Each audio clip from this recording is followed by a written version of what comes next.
नमस्कार विद्यार्थी मित्रांनो, मी अनुप नागपुरे तुमचं स्वागत करतोय आपल्या असिस्टंट टाउन प्लॅनर 2024 च्या बॅच मध्ये। मित्रांनो, आपण लास्ट लेक्चर मध्ये क्वेश्चन नंबर 43 टू 47 पर्यंत बघितले होते।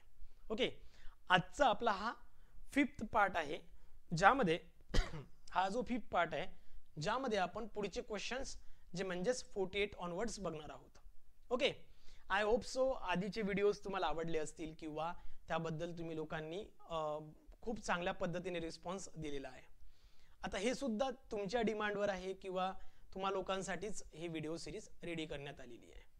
सोबतच जसे मी तुम्हाला लास्ट लेक्चरमध्ये सांगितलंय, आपले टाउन प्लॅनिंगचे क्लासेस ऑलरेडी स्टार्ट झालेले आहेत। तुम्हाला वाटत असेल तर तुम्ही जॉईन करू शकता किंवा त्याबद्दलची इन्फॉर्मेशन तुम्हाला या नंबरवरनं मिळेल किंवा तुम्ही जर का या नंबरवर कॉल केला तर तुम्हाला त्याबद्दलची सर्व माहिती अवेलेबल करून दिली जाईल। Okay, so let's see question number 48 काय सांगतो।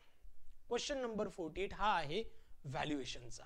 बघा, त्यामध्ये जे पेरीज टेबल आहे त्यामधला एक क्वेश्चन आहे आणि हा क्वेश्चन जर का तुम्ही बघितला तर थोडं तुम्हाला रिस्क येईल किंवा टेन्शन येईल की 10 इयर्स साठी हा क्वेश्चन विचारलेला आहे आणि ज्या वेळेला 10 इयर्सचा क्वेश्चन विचारला जातो त्यावेळेला सगळ्यात महत्त्वाची गोष्ट म्हणजे सगळ्यात डिफिकल्ट असतं ते म्हणजे कॅल्क्युलेशन। आपल्याला विदाउट कॅल्सी कोणत्याही पद्धतीचा कॅल्सी किंवा इलेक्ट्रॉनिक थिंग्स ही प्रोव्हाइड केली जात नाही किंवा तुम्ही यूज करू शकत नाही। त्यामुळे सगळ्यात महत्त्वाची गोष्ट अशी आहे की 10 वर्षाचं कॅल्क्युलेशन कसं करायचं। त्यासाठी एक सिंपल गोष्ट लक्षात ठेवायची की क्वेश्चन मध्ये नेमकं काय दिलंय ते विचारात घ्या। काय म्हणतात विदाउट कॅल्क्युलेशन तुम्ही कसं सॉल्व्ह करू शकता। कारण जर का पेपर मध्ये क्वेश्चन आला, पेरीज टेबल वर जर का क्वेश्चन आला तर तो हार्डली 1, 2 किंवा खूपच झालं तर 3 इयर्स पर्यंत येईल, त्याच्यावर येणार नाही। कारण आपल्याकडे कोणत्याही इलेक्ट्रॉनिक मेजर्समेंट आपण यूज करू शकत नाही।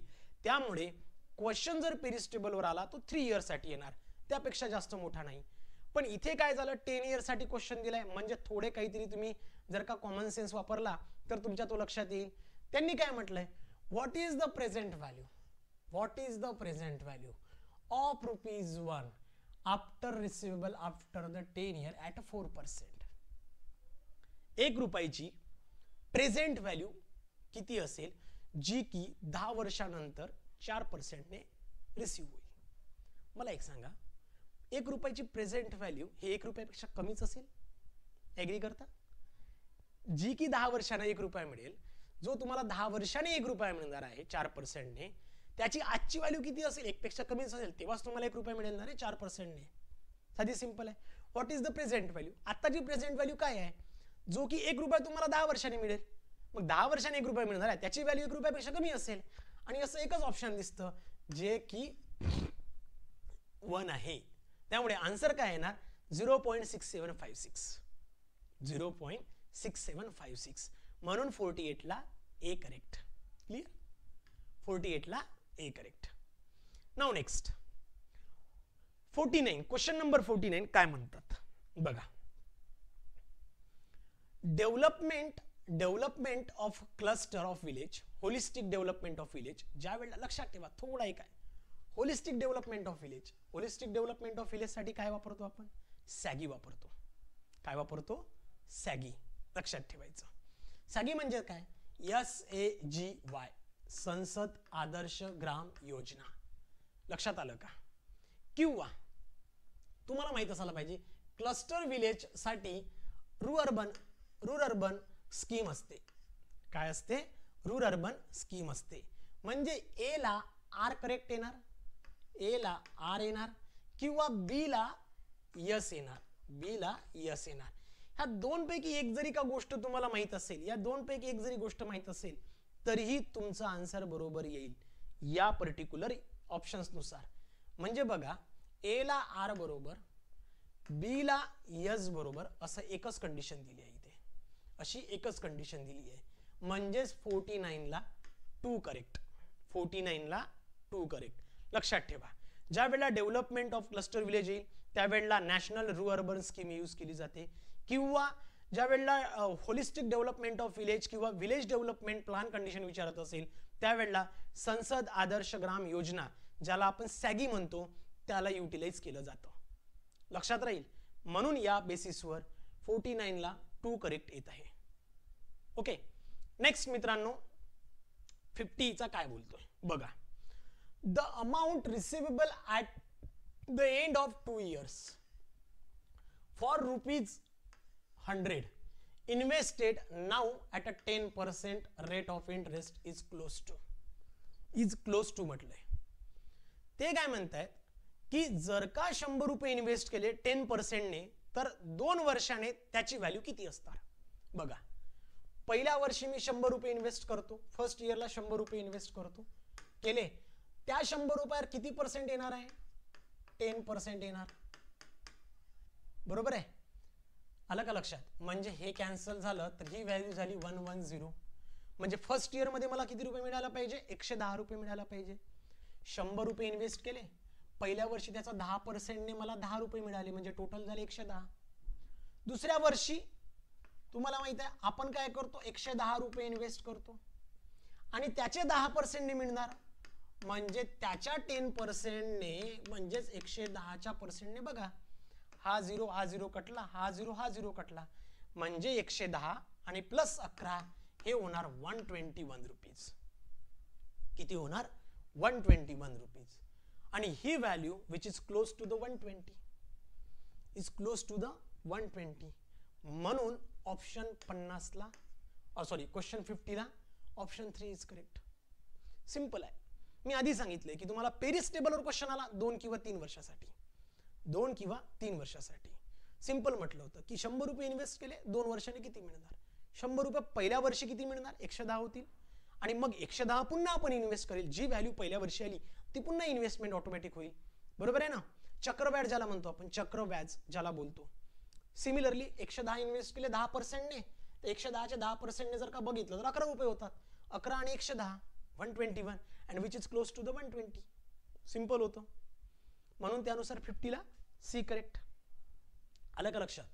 Next question is that, next question आहे मित्रांनो, as per the provision of regional right म्हणजे LARR, right to fair compensation and transparency in land acquisition rehabilitation and resettlement act 2013, if the land is acquired for the urbanisation process, each land owing project affected families under the rehabilitation and resettlement entitlement is entitled for.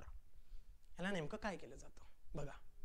हा आहे Lara 2013 चा question, ज्यामध्ये तुम्हाला लक्षात ठेवायचं आहे की त्या केसमध्ये जी काही रिसेटल रिहॅबिलिटेशन करताना आपण जो फॉर्मॅट यूज करतो, जमिनीला जमीन, घराच्या बदल्यात घर किंवा रिहॅबिलिटेशन रिसेटलमेंट विथ कॉम्पेन्सेशन, जो काही अवॉर्ड दिला जातो, तो जर का तुम्ही स्टडी केला तर तुम्हाला लक्षात येईल की ऑफर डेव्हलप्ड लँड जी आहे ती 20% आपण करत असतो. ओके, किती करतोय? 20%. आणि हे सगळं दिलं आहे शेड्यूल नंबर 3 मध्ये, जो की लारा जर ऍक्ट तुमच्याकडे असेल तर ऍट द एंड बघा, पेजेसच्या शेवटी बघा, तुम्हाला तिथे लक्षात येईल की त्यामध्ये 20% आपण काय करतो? ऑफर करतो ऑफ अ डेव्हलप्ड लँड. किती करतो? 20%. मग या केसमध्ये मिनिमम 1 एकर आहे. 20% of the developed land, 20% of the developed land आणि 12.5%, 22.5%, तर इथे 20% म्हणजे ऑप्शन 2 हा बरोबर आहे. म्हणून 51 ला 2 बरोबर येतो. जर का तुम्ही शेड्यूल 3 मधनं गो थ्रू केलं तर तुम्हाला याचा आन्सर क्लिअर मिळेल. Okay, next 52, out of the following which is the site not eligible for construction of building. खालीलपैकी कोणती साइट जी आहे ती बिल्डिंग कन्स्ट्रक्शन साठी प्रॉपर नाही? First, site falling within the area lying the between the blue flood line and the red flood line. जर तुम्हाला आठवत असेल तर तुम्ही प्लेन हाईट जर का 0.45 मीटर घेतली, 0.45 मीटर जर का घेतली तर तुम्ही रेड फ्लड लाईन आणि ब्ल्यू फ्लड लाईनच्या मधात तुम्ही कन्स्ट्रक्शन करू शकता. म्हणजे हे ओके आहे बघा. Area between blue flood line and the red flood line shall be restrictive zone for the purpose of construction. The construction within this area may be permitted at the height 0.4 meter of the red flood line. जी काही red flood line असेल त्याच्यावर 0.45 एवढी तुम्हाला level ठेवावी लागेल. Okay, म्हणजे पहिला correct आहे. तिसरा बघा, the site falling beyond 30 metre from the edge of minimum water course. 30 मीटरच्या पुढे जी साईट आहे तिथे. तर यामध्ये जर का तुम्ही बघितलं तर त्यांनी क्लिअर केलाय, if the entire site within the distance of 6 metre from the edge of watermark minor water courses like the nala and canal and 15 metre from the edge. तर हे बरोबर आहे, तुम्ही नाही करू शकत. 6 मीटरच्या वर गेले तर नाही करू शकत. ओके, म्हणजे हा पण बरोबर आहे. Propose occupancy of the building on the site is confirming to the land use in the development plan. बघा काय म्हणतात, if the propose occupancy of the building site does not confirm to the land proposal of development plan. म्हणजेच काय, हे सुद्धा तुम्ही बरोबर आहे. इथे सुद्धा काय आहे, नॉट इलिजिबल आहे. कंडिशन बघा, सेकंड साठी तुम्हाला काय म्हणतात, सेकंड साठी बघा, site deriving access from unauthorised means of access. Unauthorised access मधनं जर का तुम्ही साइट कन्स्ट्रक्शन करत असाल तर ते अलाउड नाही आहे. बघा इथे क्लिअर केलं आहे, if it doesn't derive access from authorised street. Authorised पाहिजे, ऑथराइज असायला पाहिजे. ओके, आणि इथे त्यांनी काय म्हटलंय, अनऑथराइज. अनऑथराइज अनऑथराइज मधनं कसं काय तुम्हाला परमिशन मिळणार. म्हणून 52 ला सेकंड करेक्ट, म्हणून 52 ला 2 करेक्ट. जर का तुम्ही रिस्ट्रिक्शन्स ऑफ साइट जर का यूज केले किंवा रिक्वायरमेंट ऑफ साइट जर का यूज केले तर चॅप्टर नंबर 3 मध्ये यूडीसीपीआर मध्ये तुम्हाला हा पर्टिक्युलर पॉइंट जो आहे तो मिळून जाईल. लक्षात आलं. सो अशा पद्धतीने हा 52 क्वेश्चन क्लिअर झाला. मित्रांनो, आजच्यासाठी थांबूया, भेटूया आपण आपल्या पुढच्या व्हिडिओज मध्ये. तोपर्यंत thank you, have a good time. Thank you so much.